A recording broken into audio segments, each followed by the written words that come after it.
कथा में आपकी 9 ग्रंथियां खुल जाएंगी महाराज। वैसे तो 7 ग्रंथियां होती हैं, लेकिन चित्त और अहंकार मिला के 9 ग्रंथियां हो जाती तो राम कथा मानस दूर करती है। अब कथा यहाँ सुने और घर में जाके घर की कथा सुनने लगे सो आप फिर ये कथा भूल जाते हो, घर की कथा याद रहती है। भगवान कहते हैं जब तक निर्मल नहीं होता मन तब तक हम उसको नहीं मिलते, और निर्मल होना ही बड़ा कठिन है महाराज। अच्छा, निर्मल क्यों नहीं हो सकते? निर्मल हम तभी होंगे जब इनकी कृपा होगी, वरना भगवान की माया इतनी प्रबल है कि निर्मल होने देती ही नहीं है। हम कथा सुनते हैं, पूजा पाठ करते हैं, ध्यान से सुनना, पूजा पाठ करते हैं, यज्ञ अनुष्ठान करते हैं या फिर कथा श्रवण करते हैं, उससे तो किए हुए पाप या असत कर्म नष्ट हो जाते हैं। समझ में आ रहा है? समझ रहे मैं क्या कह रहा हूं?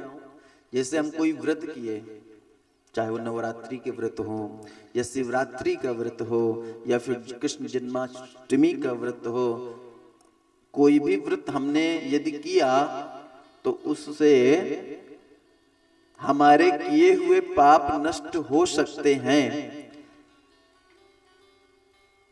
व्रत करने से, परंतु मन में जो मलिनता है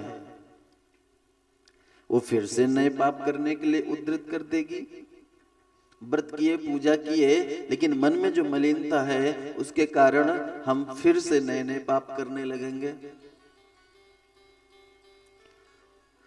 जड़ से समस्त पाप, मन से सारे असत कर्म दूर हो जाएं, इसी के लिए कथा है। और प्रभु कहते हैं फिर जो मन निर्मल भया तो फिर हम उसको ग्रहण अर्थात स्वीकार कर लेते हैं। निर्मल मन जन सो मोहि पावा, निर्मल मन जन सो मोहि पावा, निर्मल मन जन सो मोहि पावा, निर्मल मन जन सो मोहि पावा, निर्मल मन जन सो मोहि पावा, निर्मल मन जन सो मोहि पावा, मोहि कपट छल छिद्र न भावा, मोहि कपट छल छिद्र न भावा, मोहि कपट छल छिद्र न भावा। कपट छल छिद्र, छिद्र मतलब समझते हैं? एक तो छल होता है, वो छिद्र ईर्ष्या होती है। ये व्यक्ति हमें कभी भगवान के सामने तो हम भक्त बनते हैं और अकेले में हम क्या होते हैं?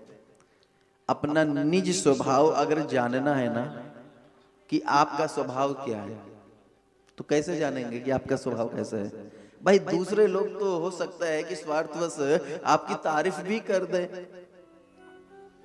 लेकिन यदि मैं कहूं कि आपको खुद को अपना स्वभाव जानना है तो आप कैसे जानेंगे कि आपका कैसा स्वभाव है?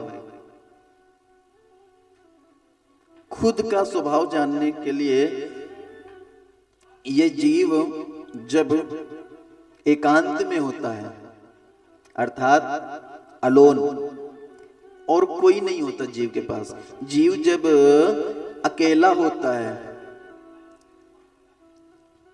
चाहे वो लेटा हुआ हो चाहे बैठा हुआ हो, जीव जब अकेला होता है तो व्यक्ति का वही स्वभाव होता है, उसी समय स्वभाव जागृत या प्राप्ति हो जाती। जैसे जीव जब अकेला है, यदि अकेले में परमात्मा की याद आवे तो समझ लो हमारा स्वभाव भक्ति भावना वाली है।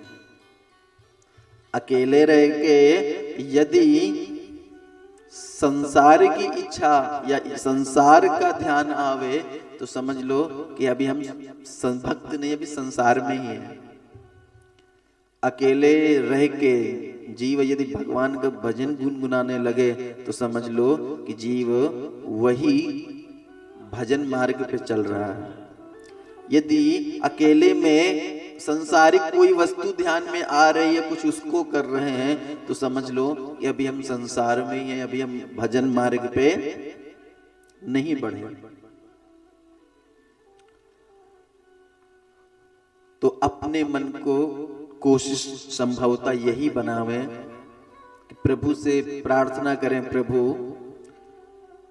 बस आप अपनी कृपा बनाए रखना, हमारा ये मन आपके चरणों में लगा रहे।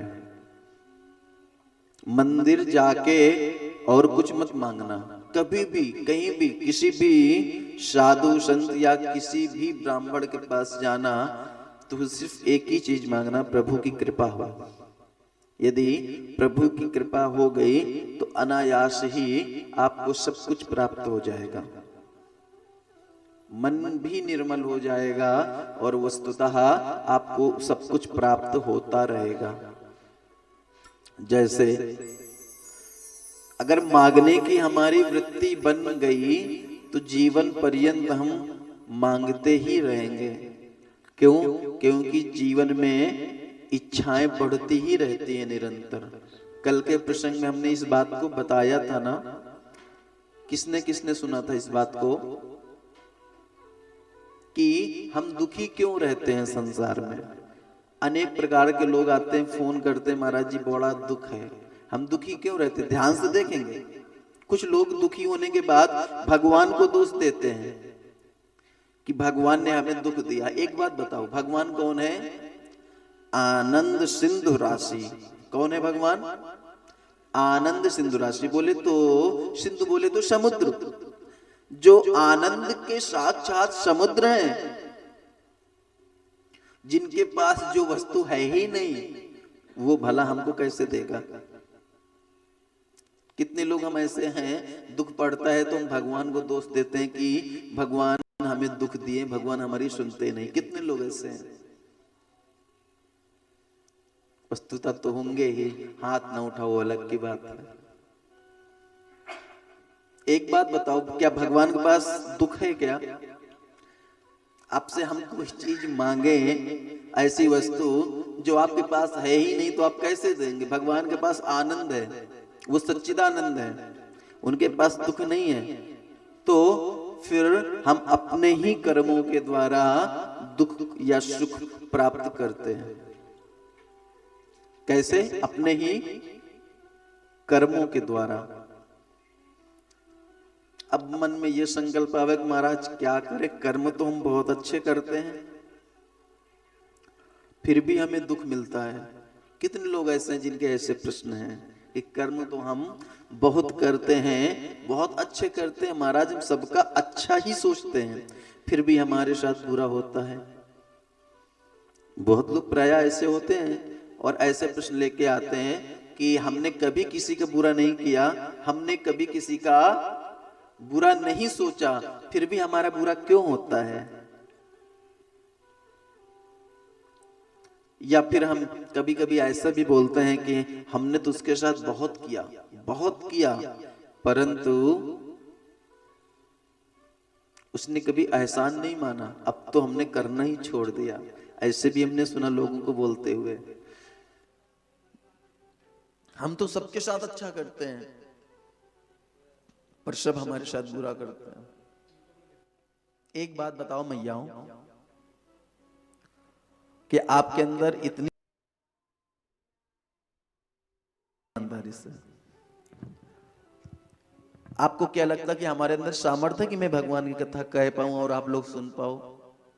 ये तो